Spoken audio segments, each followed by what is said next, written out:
نحمده ونصلي على رسوله الكريم أما بعد فأعوذ بالله من الشيطان الرجيم بسم الله الرحمن الرحیم۔ ثلاثی مزید فیہ کے ابواب چل رہے ہیں جی۔ باب ہے باب تفاعل، فعل ماضی معروف، اس کا وزن آتا ہے تفعل یتفعل، تو فعل ماضی میں یہ لفظ بنے گا تفعل،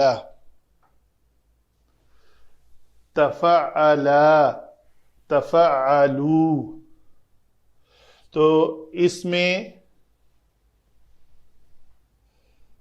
فعل اور ضمیر دونوں مل کر ایک فعل بن رہے ہیں۔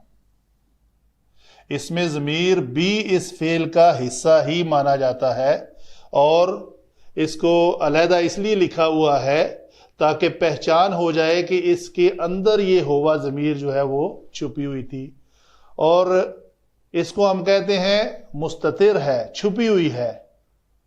یہاں پہ ہم چھپی ہوئی کیوں نہیں کہتے؟ اس لیے نہیں کہتے کہ تفعلا میں اس الف کو علماء نے ضمیر کہا ہے، تو یہ الف ایک ضمیر ہے، ہم کہتے ہیں جی یہ بارز ہے۔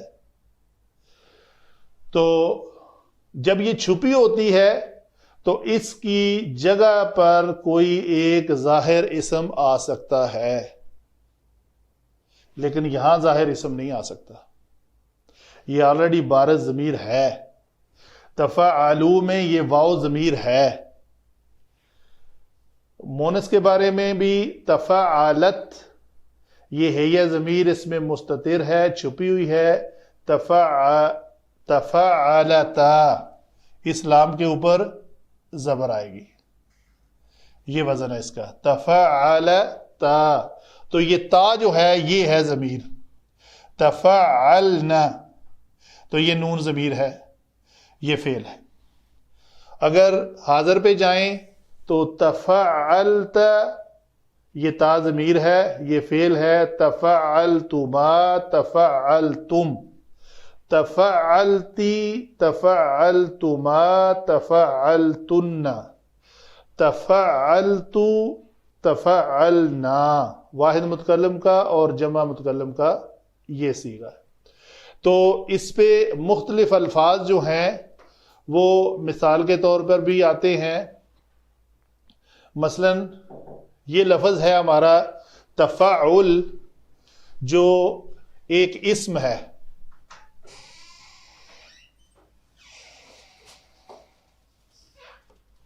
یہ اسم باب ہے، باب کا نام ہے، اس کو کہیں گے یہ مصدر ہے۔ ثلاثی مزید فی میں مصدر کا نام جو ہے باب کے نام کے وزن پر ہوتا ہے، ٹھیک ہے؟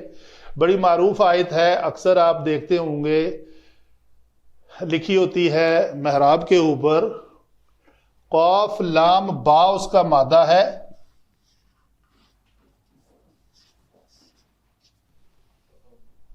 تو اس کو اگر ہم تفعل کے وزن پر لیں تو یہ لفظ بنے گا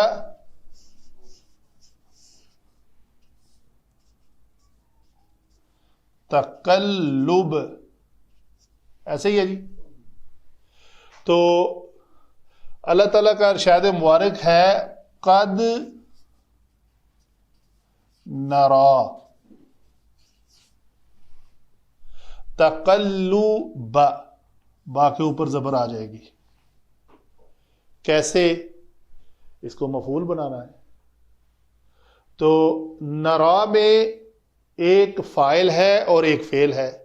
فاعل کیا ہے؟ اس کے اندر جو نحن ضمیر چھپی ہوئی ہے، یہ ہے فعل مضارع۔ اس کے 5 صیغوں میں 5 ضمیریں مستتر ہوتی ہیں، کون کون سی؟ ہوا، ہیا، انت، آنا اور نحن۔ تو یہ لاسٹ جمع متکلم کا صیغہ ہے جس میں فاعل ہے ہم دیکھ رہے ہیں۔ کیا دیکھ رہے ہیں؟ تقلبا، تقلبا ایک اسم ہے، پھر وہ شروع ہو گئی وجہ ہی کا، تو یہ اسم جمع یہ اسم، یہ مجرور اسم ہے۔ کیوں مجرور ہے؟ یہ مضاف ہے، یہ مضاف الیہ ہے۔ ٹھیک ہے جی. تو چہرے کا اٹھنا، چہرے کا پھیرنا، ایک چہرہ بندہ سامنے ایسے دیکھ رہا ہے تو اپنے چہرے کو پھیر کر آسمان کی طرف کر لیتا ہے، تو اس کو کیا کہیں گے؟ پھیرنا. تو دل کیا کرتا ہے؟ قلب، دل بھی اپنی ہر وقت اپنی حالت کو پھیرتا رہتا ہے، تو وہ دل کہلاتا ہے. تو یہ جو پھیرنا ہے اس میں مصدر کا معنی چہرے، آپ کے چہرے کا پھرنا، اٹھنا، ہم جو اس میں نحن چھپا ہوا ہے دیکھ رہے ہیں. تو یہ ہے اس میں مصدر جو قاف لام با اگر باب تفاعل سے آئے تو اس کا اس میں مصدر ہوگا تقلب، اور وہ اسم ہے اور یہ فعل نہیں ہے. اس کو تفعل یتفعل کے وزن پر آپ اگر کریں تقلب یتقلب، تو یہ تقلب نہیں ہے، لام کے اوپر کیا ہے؟ پیش ہے.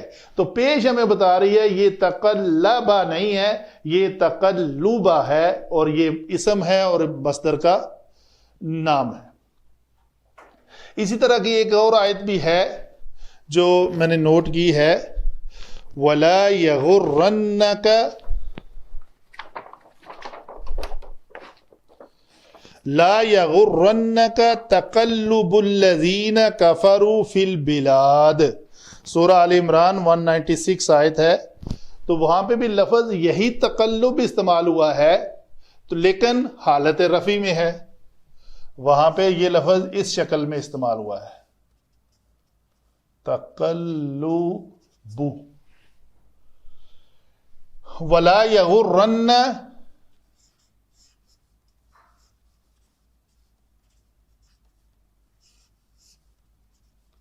کا، تو آپ کو دھوکے میں نہ ڈال دے. کیا دھوکے میں نہ ڈال دے؟ فاعل کون ہے؟ تقلبہ. اس کا الذین کفروا فی البلاد، تو جن لوگوں نے کفر کیا، مطلب بادشاہوں کی چلت پھرت جو ہے، وہ تفسیر کی باتیں آگے، وہ آپ کو اے نبی صلی اللہ علیہ وسلم آپ کو دھوکے میں نہ ڈال دے. بہرحال میرا مقصد اس لفظ کو واضح کرنا ہے. ایک اور لفظ بتاتا ہوں، وہ ہے وَالصُّبْحِ إِذَا تَنَفَّسَ. یہ لفظ ہے، یہاں پہ یہ لفظ ہے، کیا بنے گا؟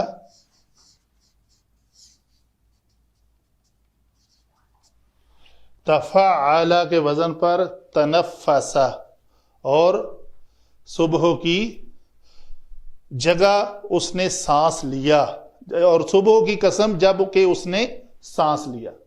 بہرحال یہ تھا جی فعل ماضی باب تفاعل، فعل ماضی معروف کے اوزان جو ہم نے ایکسپلین کر دیے. تو ایک دو الفاظ جو مصدر کے نام پہ اور فعل ماضی پہ تھا وہ بھی ہم نے بیان کیا.